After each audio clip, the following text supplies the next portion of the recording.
What is going on, everybody? How you doing? Welcome to a bonus Saturday episode of Talking Buffalo, your weekday daily driver for Buffalo sports talk and more. My name is Patrick Moran. Thank you so much for watching, for listening, however you are taking in Talking Buffalo. I appreciate you guys very, very much. Today's show is presented by the Law Office of William Mattar. Heard in a car, call William Mattar, 444-4444. Call William Mattar today to get the compensation that you deserve. This is a bonus Saturday episode, and you're asking, well, why do you have an episode this week on Saturday? This time, it's quite simple. Didn't have an episode on Thursday. Took Thanksgiving off. Didn't want to have to worry about putting something out there. Wanted to spend the holiday just chilling out, relaxing with the fam. So we took that off. Making up for that today, I like to have 5 episodes for you every single week. And of course, the final one before a Bills game is always a significant one, and that'll be the case today. Bills, Steelers, full preview. We'll talk about both teams, the highs and lows of their season, injury updates, what they may mean for the lineup. I'm going to give you, as I always do, 3 keys, my biggest 3 keys to a Buffalo Bills victory. I'm going to offer 5 bold predictions for the game and ultimately a final score prediction. I'll give you this spoiler right at the top. I've spent the past couple days completely wrestling with head versus heart. My head tells me Pittsburgh's winning this game. My heart tells me Buffalo's winning this game. Which is it, the head or the heart that won out? Stick around to the end and you'll find out. Before we get into that, happy official start of Christmas season, even for the remaining holdovers out there who refuse to start putting up any decorations or playing Christmas music or movies or anything like that until after Thanksgiving. Thanksgiving is come and gone. So now it is Christmas season. If you're watching on the video side, I got to start getting some Christmas vibes up here in the podcast studio. I do have directly behind me, I think you can see it on camera, 15 unopened full boxes of Little Debbie's Christmas tree cakes. Those are my kryptonite. Like, I wonder why I'm so fat right now. That's a very big reason. I just cannot help myself with tasty treats. Got 15 boxes worth.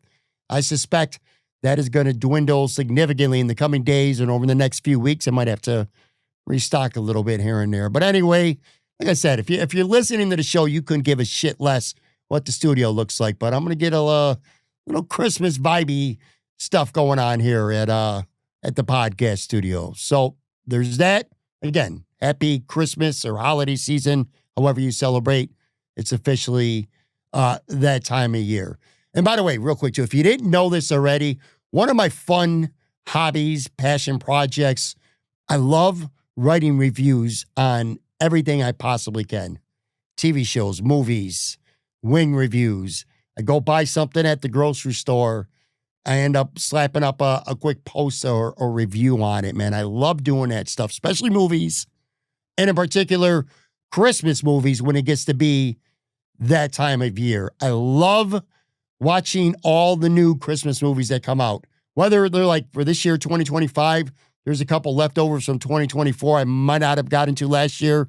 I try to get to this year around. So I watch these movies, whether they end up being classics or just corny ass, cheesy, Christmas rom-com, predictable type movies. Watch them, and then I love to slap up a review on my Substack. I've already gotten a couple up there. The Bills Hallmark movie, which dropped last Saturday. I already wrote something about that. I just posted on Friday a review of this movie called Merry Christmas. Merry as in we just got married. We're going to get married. So Merry Christmas. Spoiler alert. This may be the worst Christmas movie I've ever seen in my entire lifetime. I want to get into football today, so I'm not going to tell you about it on this show. Maybe some other time I will. But anyway, if you want to read that, you want to go check it out, I'm going to have a ton more up over the next couple weeks with Christmas season. So And I also post every single podcast episode there as well with show notes, video side, audio stuff, ring reviews, like I said, a bunch of other stuff. Go check that all out on my Substack. It's completely free, of course. TalkingBuffaloPodcast.substack.com. Go check that out. All right, Bills Steelers, folks. Sunday, 4:25 p.m. Jim Nance, Tony Romo, Tracy Wolfson on the call. The Bills come into this game somehow favored by 3.5 points. And I got to be objectively honest with you. I think that's crazy, personally. I cannot believe that not only are the Bills favored to win this game, but they're favored by more than a field goal. They're favored by 3.5. I don't get it. I really don't. Based on injuries, based on how they played on the road this year, like maybe if Buffalo was favored by a point, maybe even 2, something less than a field goal, I'd be like, okay, basically it's a pick 'em. But this isn't a pick 'em. The Bills are favored right now as I record this Friday dinner time-ish. The Bills are favored by 3.5.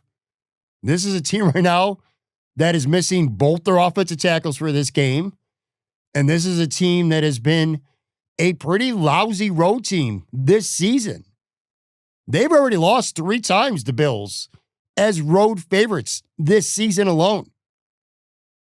Now, injuries are a big factor for both teams. We'll get into those in just a minute. You got the Pittsburgh Steelers, 6-5. They're a half game right now over the Baltimore Ravens, who lost at home to Cincinnati on Thanksgiving night. This is as big of a game for the Pittsburgh Steelers as it is for the Buffalo Bills. Hell, you might even be able to argue that this game is a little more make or break to their season than Buffalo, because not even counting this Bills game, the Steelers, who again, they're 6-5, they still got to play Baltimore twice. They still go on the road to Detroit. They go on the road to Cleveland, a divisional rival, good defense. That's never an easy game. They still got that on their schedule, not to mention a game in Pittsburgh against a Miami team that's, they've been playing better lately. At least they've had some life, but that's no easy schedule. If Pittsburgh loses this game, and let's say even if they split with Baltimore and then they go and they lose on the road to Detroit, all that is very, very feasible, right? That's 9-8 right there. And that's if they don't lose any other game. That's 9-8. And that might take them out of the playoffs. So this is a big game for the Steelers as well. Now, of course, as for the Bills, I feel like it's widely assumed going into these last 6 games here that 3-3 down the stretch, that gets you to 10 wins and in the playoffs. So you go into Pittsburgh on Sunday and you win this game and you simply beat Cleveland on the road and you beat the Jets at home to end the regular season. If you beat Pittsburgh, that's 10 right there. And that's even if you lose next week to Cincinnati, and if you lose at New England, and if you lose at home against Philly in week 17. Now, I'm not suggesting they're going to lose all those games. I'm just saying, if you could beat Pittsburgh Sunday, you beat the Jets, you beat the Browns, there's the 10 wins that it's going to take, I think, to get into the playoffs. I don't see a scenario, the way things are playing out, where 4 teams in the AFC who don't win their division win 10 games. And the Bills already have a tiebreaker over at least some of them anyway. Kansas City, Baltimore, not Houston, of course. And if the Bills can win this game, Pittsburgh. So, they win this game, they're in good shape to make the playoffs, not to win the division. I still think that ship has sailed, minus what would be a very unlikely, if not epic, collapse by the Patriots. But in terms of making the playoffs, win this game, you're in really good shape.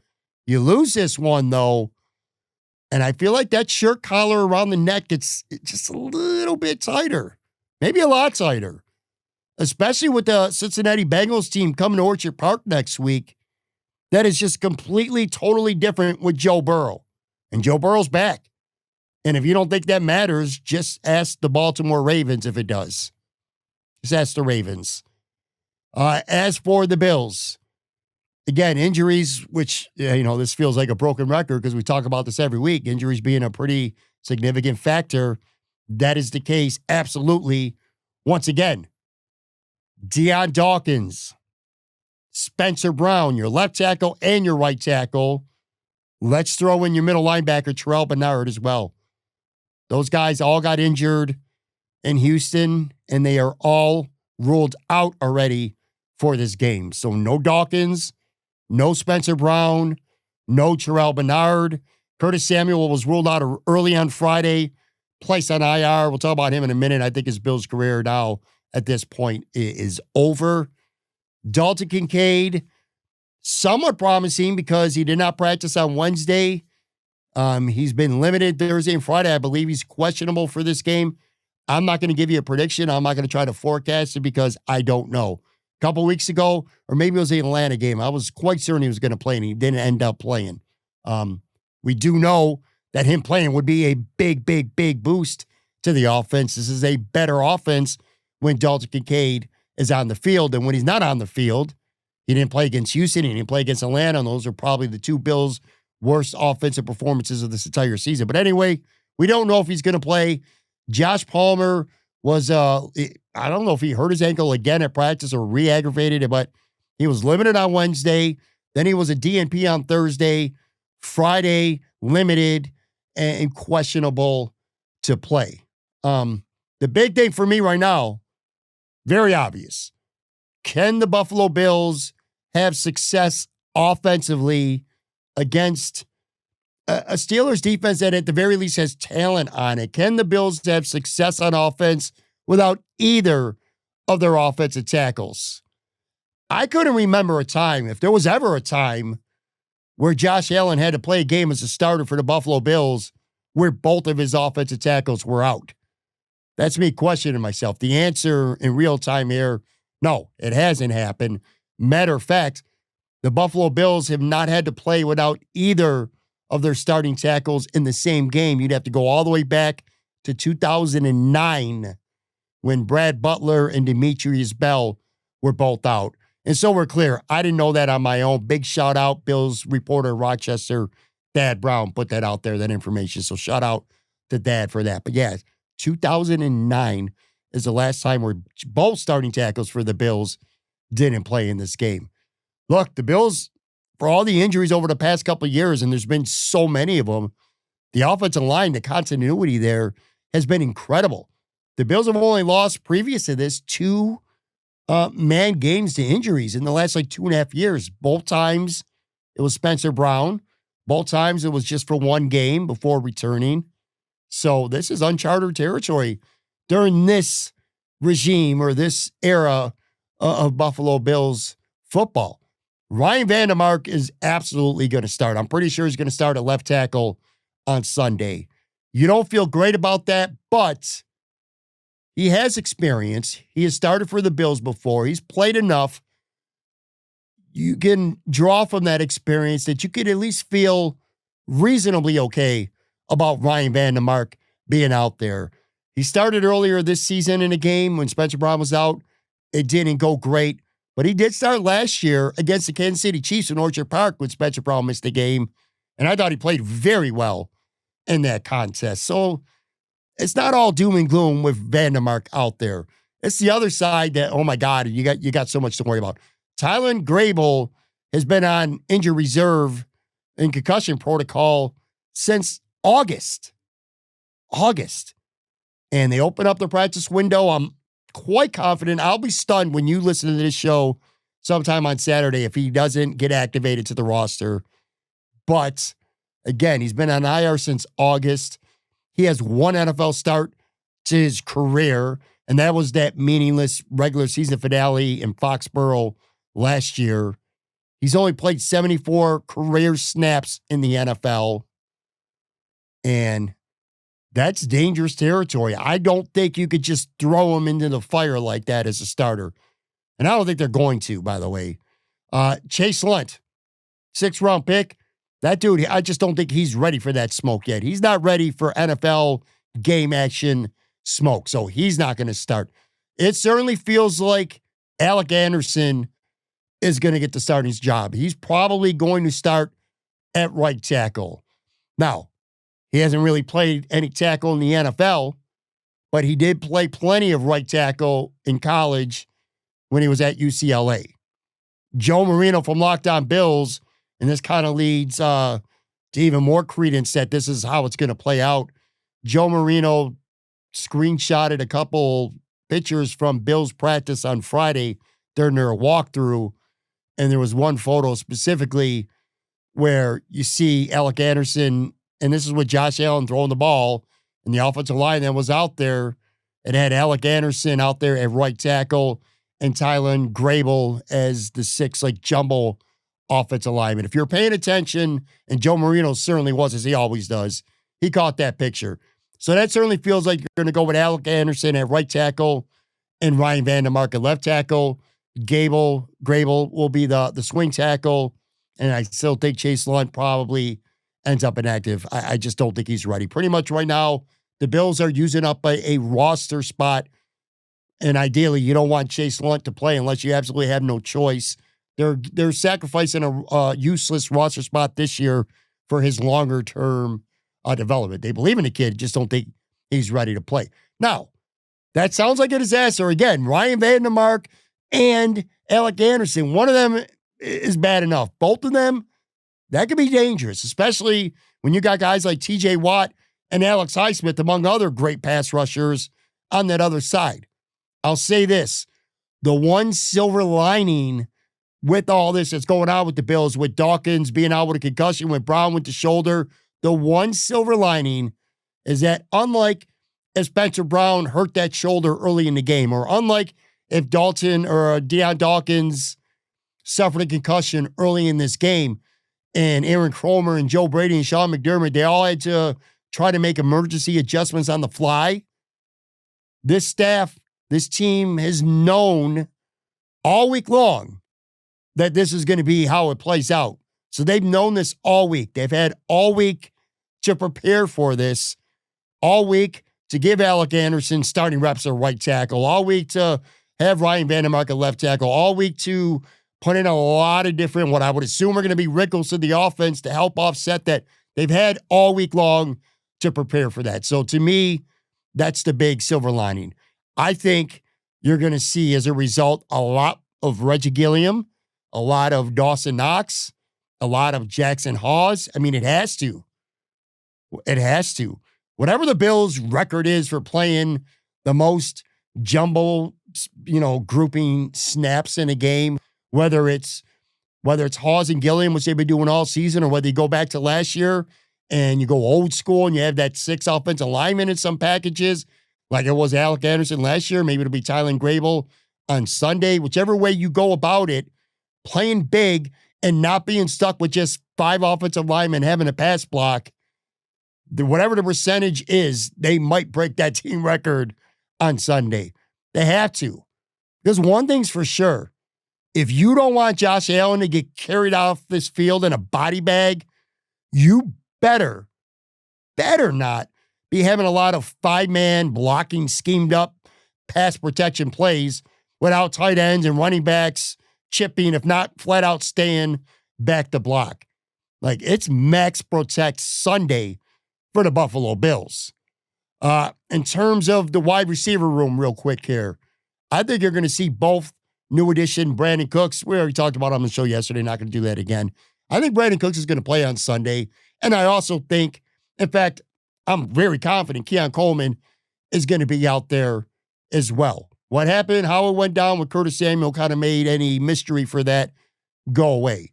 Your receivers on Sunday are going to be Shakir, Gabe Davis, who was added to the 53-man roster on Friday because Samuel went on IR. So you got Shakir, you got Gabe Davis, you got Tyrell Shavers, you got Brandon Cooks, you got Keon Coleman. Josh Palmer could be the mystery, though, because I just named you 5.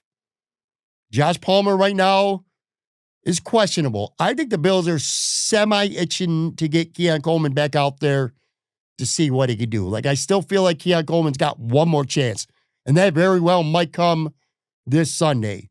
They may play it a little safe with Josh Palmer. If that ankle's not at least close to 100%, he sits this week, and you go with Shakir, Gabe, Shavers, Cooks, and Dion. Now, if Josh Palmer does play, then you might have a little bit of intrigue there because do the Bills play with 6 wide receivers, 5 of whom, all but Tyrell Shavers, have no special team value? They've done it before this season. They could do it again. Do you play with 6?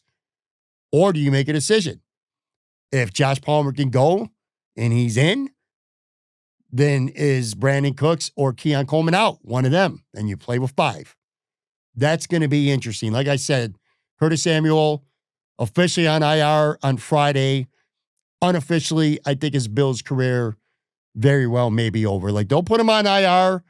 And if injuries become a factor, if the Bills make the playoffs and it gets to January and they're down 2-3 guys, maybe you bring Curtis Samuel off IR for the playoffs. But aside from that, aside from injuries, if this group stays healthy, I think you've now seen the very end of the Curtis Samuel era here in Buffalo. Anyway, take a quick break, come back on the other side, and we'll talk Steelers, Bills' key to a victory, and much more.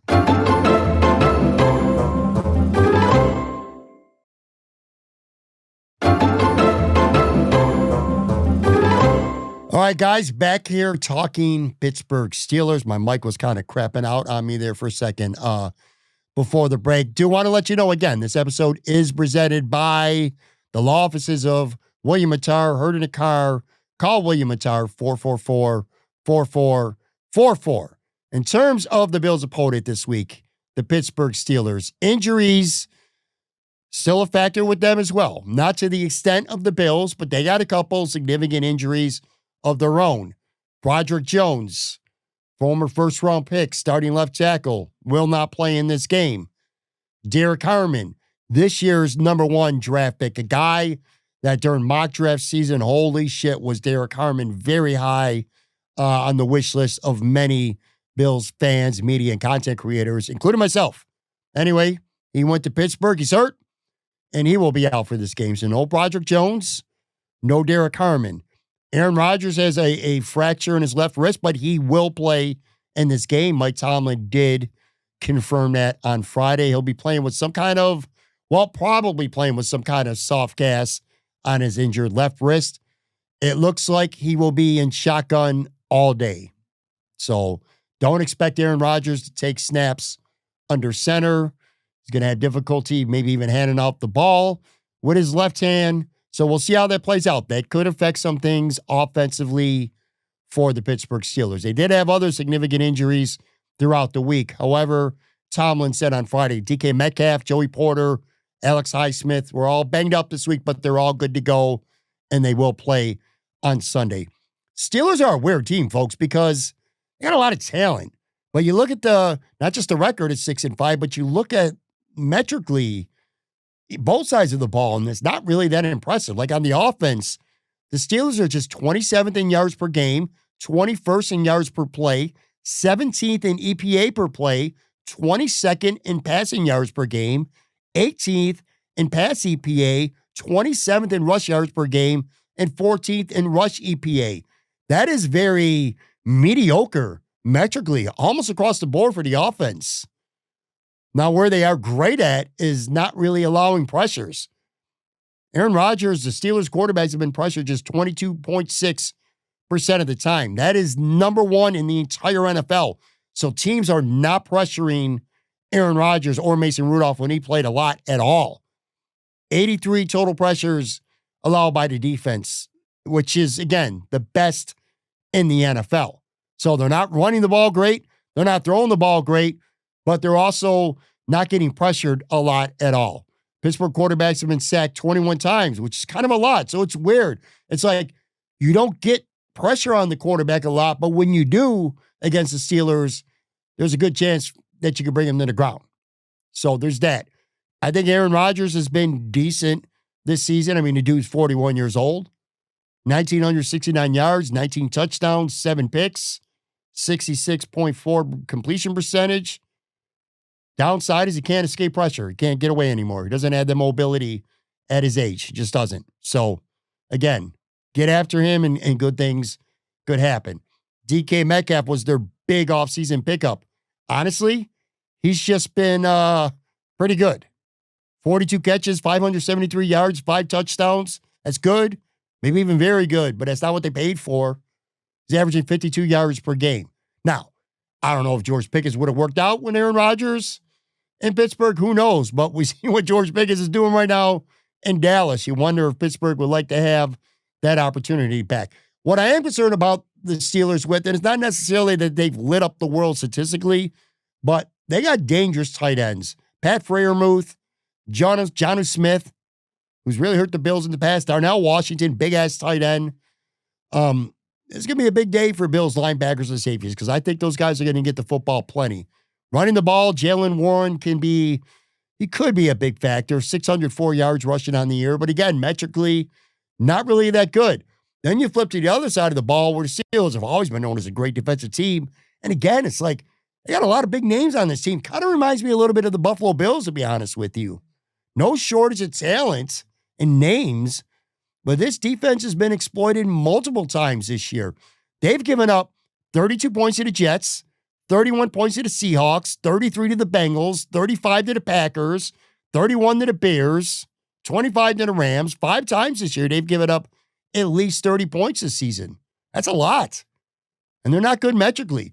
28th in yards per game, 16th in yards per play, 21st EPA per play. They are dead last in the NFL in pass defense, 15th in rush defense, 16th in rushing yards allowed per play. Shockingly, they're only 22nd in getting after the quarterback, 32.6% of the time. The Bills are actually better.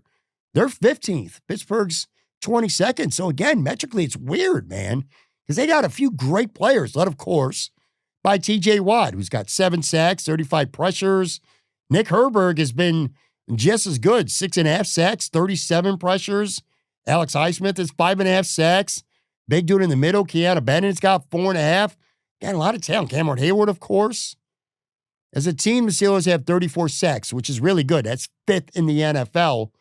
And that's a problem for a Bills team that's allowed 28 this year. So somehow, some way, being able to protect Josh Allen with both your starting right tackles, or offensive tackles, we keep going back to that.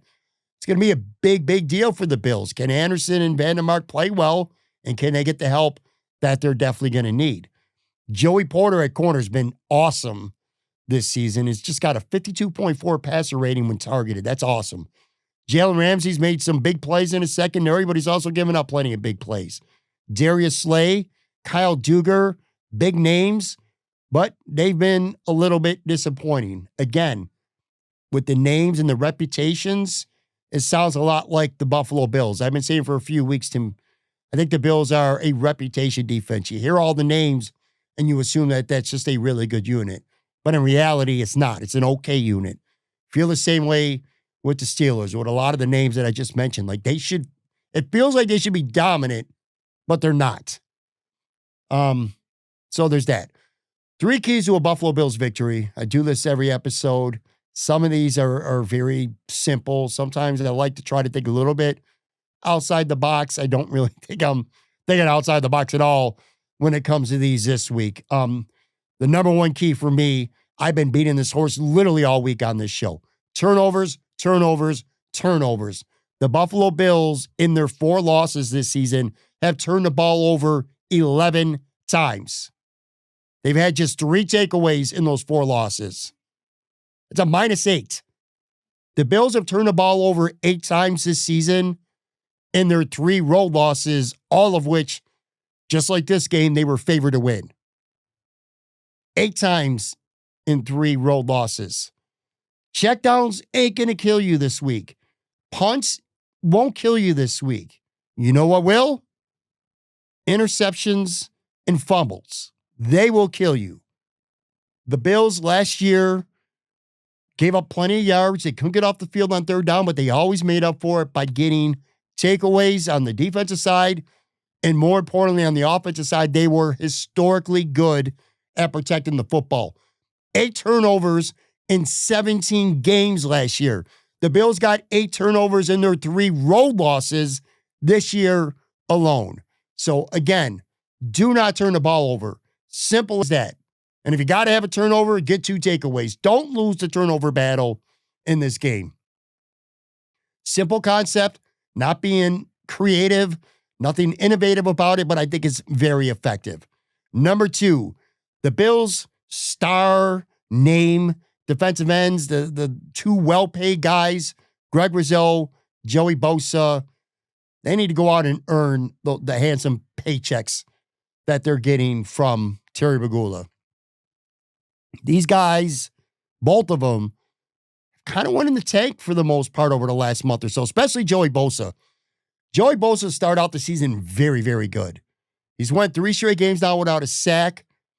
And per Next Gen Stats, Joey Bosa had a 17.5 pressure rate weeks 1 through 9. That was 7th best among all edge defenders in the NFL.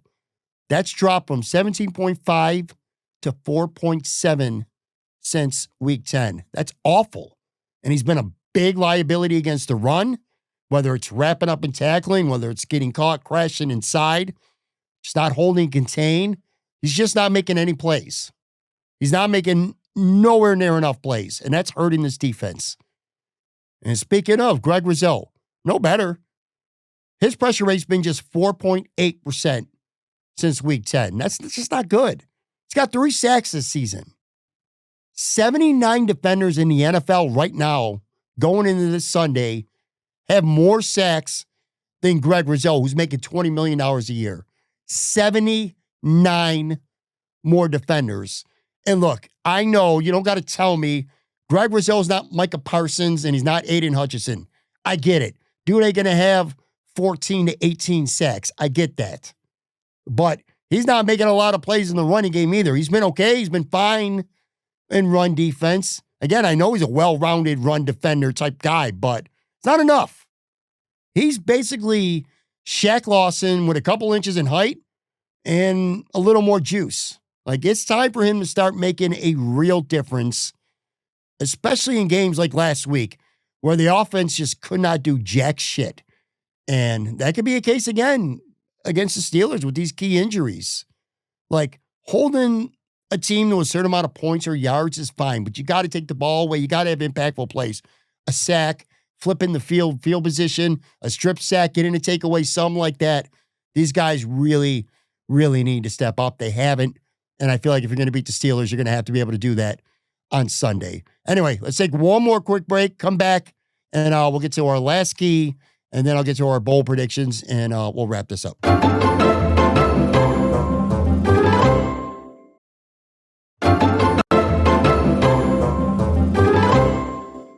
Third key, another rudimentary one, but it's very important, is tackling. Tackling is going to be big for the Bills in this game. The Steelers do not throw the ball down the field. They just don't. Shortest air yards traveled per completion in the entire NFL. 3.6 average for Aaron Rodgers. Basically, he's handing the ball off. Shaq Thompson, Matt Milano, Teron Johnson, Jordan Poyer, Cole Bishop, Trey White, Max Harrison, you name it. These guys tackling well and not piling up the missed tackles and letting guys take short passes, 4-yarders, and turning them into 12-yarders, breaking tackles to move the chains on third down, things like that. The Bills, straight up, and they have not been good at this. Actually, they haven't been good at this for a long time. But tackling is going to be such a factor in this game. Again, very kind of rudimentary keys to this game, but they're just so important. Don't turn the ball over. Your defensive edge guys who get paid like stars have to play like stars in a game like this. Especially Patrick Jones, by the way, no left tackle for them. So they're in the same boat, at least at one of the 2 tackle positions as the Bills. And then again, just tackling. Simple as that. All right, 5 bowl predictions for this game. Number 1, I think we're going to see a Bills defense that is better with Shaq Lawson out there. It's not Shaq Lawson. Let me walk that back. Sorry. We're going to see a Bills defense that is better with Shaq Thompson out there at middle linebacker than Terrell Bernard. That's not me necessarily saying I think Shaq Thompson is a better football player than Terrell Bernard. That's me saying Terrell Bernard, who is not the greatest run defender to begin with, has just been hobbled with that ankle all year. He's not physically the same player that we've seen in the past. He's trying, he's doing what he can, but he's just too limited.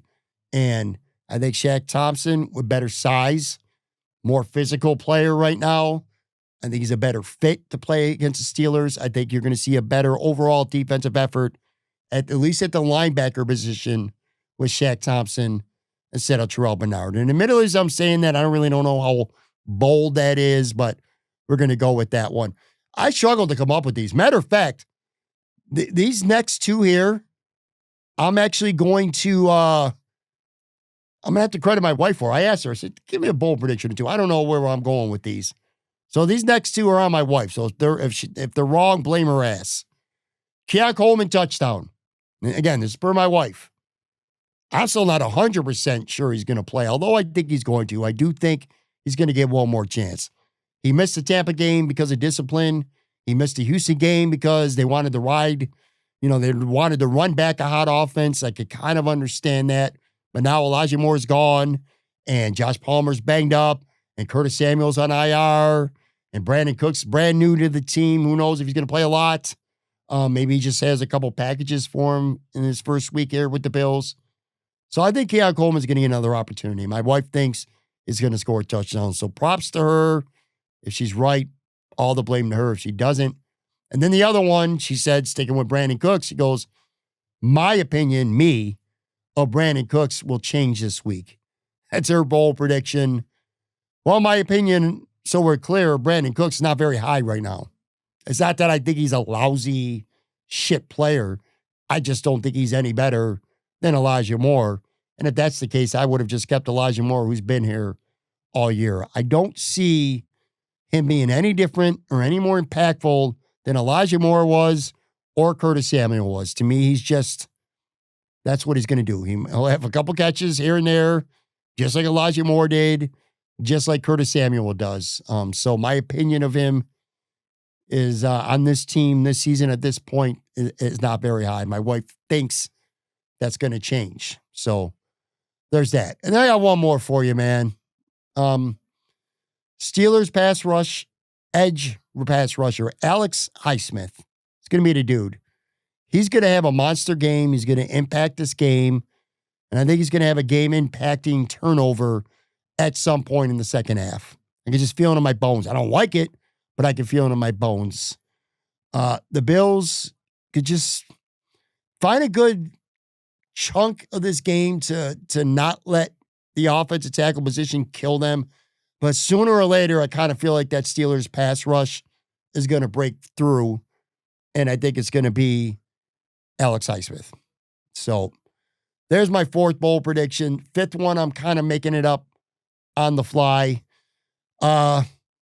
Josh Allen is going to do as much as he possibly. This isn't bold. But Josh Allen is, people are going to have a much stronger, in a good way, opinion of Josh Allen after this game. Between playing with no tackles, a receiver room that's a mess, not to mention reshuffled and new. He's going to go out there. He's going to play well. He's going to do every single thing he can to win this game. And he's not going to have an interception. So there you go. I guess that's a bold prediction, which is weird to say with how few he had last year, but he's been a turnover machine. Not all his fault, but some of it is. He's kind of been a turnover machine at times this season. No turnovers for him on Sunday. So there you go. A Bills defense better with Shaq Thompson, a Keon Coleman touchdown.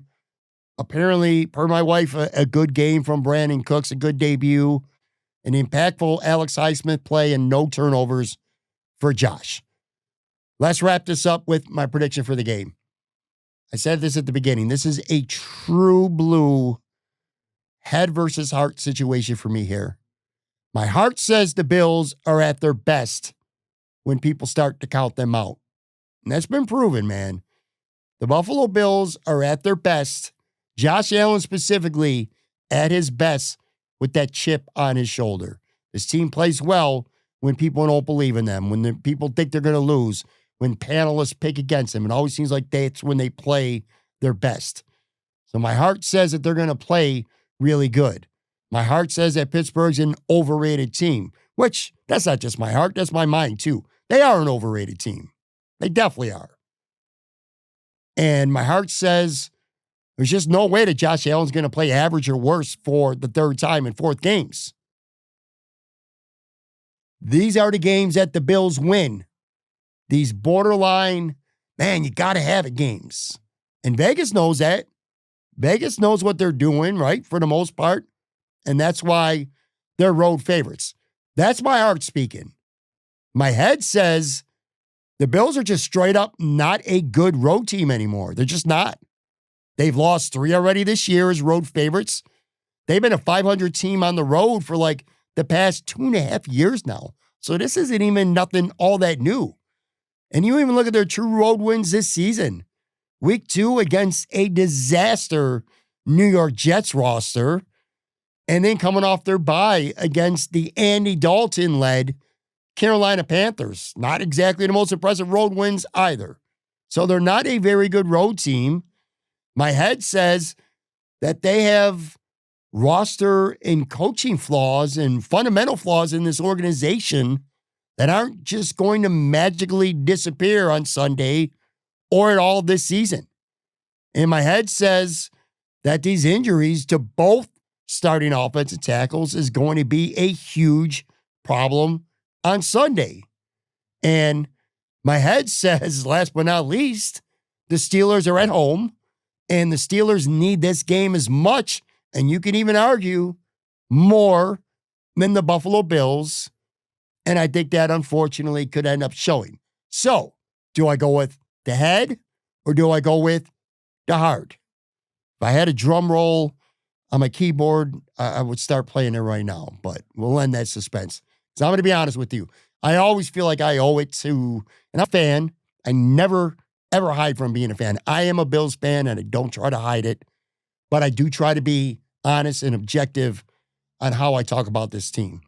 So with all that said, for just the 3rd time this season, I am picking against the Buffalo Bills on Sunday. I got Pittsburgh winning this game 27-20. It is worth noting the 2 other times I did pick against the Bills this season was against Baltimore in week 1 and Kansas City in week 9. And Buffalo, of course, won both of those games. So hopefully this Sunday, there will be the hat trick of Patrick. Look at that, I'm rhyming and shit. Being wrong. But I foresee a scenario, it's just kind of been stuck in my head all week long, where the Bills lose this game, and then they come back to Orchard Park next weekend, and all the talk is going to be how they have to beat a Joe Burrow quarterback team in Orchard Park, where the Bengals are 8-0 in Joey Burrow's last 8 starts. It's like this game kind of feels like the Bills really should win this game, and the Bills kind of sort of have to win this game to get in comfortable position. Next week's going to feel like, if the Bills lose this game, like it's going to feel like absolute must win, especially if Buffalo falls short this Sunday, which again, ultimately, I think they will. We'll see. We'll see. Either way, we'll be back Sunday night, video side anyway, Sunday night, 9 p.m., Joe from Queens, live for a full recap, the good, the bad, the ugly of this game. Last point, I hit on this on the show. I tweeted about this, and I got dragged, by the way. I suggested on Twitter that if things aren't going well for the Bills, that they should have a short leash with Josh, which just opened up flamethrowers at me. And I don't even want to bother responding to it on the show today, because I do see a lot of the points. I see a lot of them, but not pretty. I forgot what I was even saying. Oh, my concern is get through this game. Like, obviously, I want the Bills to win this game, but just get Josh Allen through this game. He's sore. He's already banged up. That offensive line scares me. I really hope Joe Brady and Aaron Cromer are cooking up ways to really protect him, because even if you lose this game, you still got 5 more to go, and all's not lost if you're 7-5 after, this game. So protect Josh Allen, get him through this game. I am concerned about that with the hits he's been taking in the offensive line and a good Steelers pass rush that could get after you. I'm concerned about that. But anyway, like I said, the good, the bad, the ugly. 9 p.m. Sunday, Joe from Queens will join me live to talk about it. Thank you very much for watching, for listening. Enjoy the rest of your weekend. Talk to you guys late on Sunday night.